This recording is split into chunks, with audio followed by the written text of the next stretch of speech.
Once upon a time, there was a great city called Glum that stood beside a lake in the kingdom of Bung.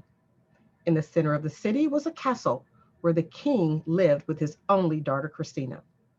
The king could no longer walk, but he was often seen being pushed around in a white wheelchair by his servants. Christina was a popular princess, happy and always willing to help others. The people of Bung often commented that she would make a really good queen.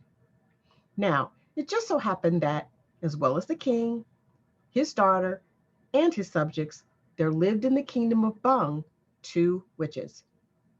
Groga, an ugly, disfigured witch, lived on the other side of the lake in a dark, damp cave.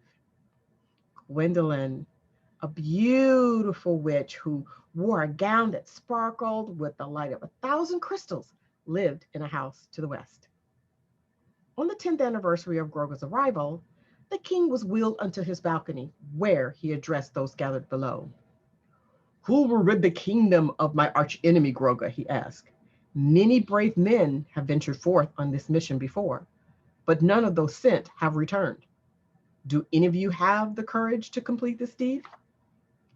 The crowd included knights from all of the surrounding lands. Their proud horses neighed at the ruler's words, but only one in the crowd spoke out, a stranger who had arrived the day before.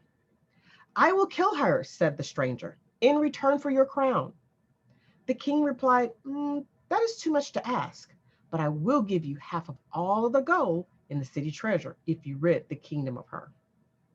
The stranger accepted the offer and went to see the beautiful Gwendolyn.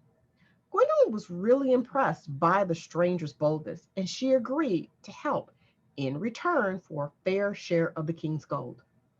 She went into another room where she mixed a strange potion. This she poured into a small green bottle.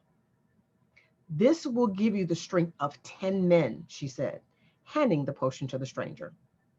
The stranger traveled from Gwendolyn's house to the dark caverns on the opposite side of the lake where Groga, who had seen her fate in a crystal ball, was waiting.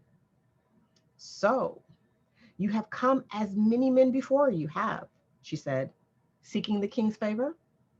They fought for many hours, but the witch was no match for her adversary. Eventually, tired and exhausted, she agreed to leave the kingdom forever. The stranger returned to the city to claim the promised reward.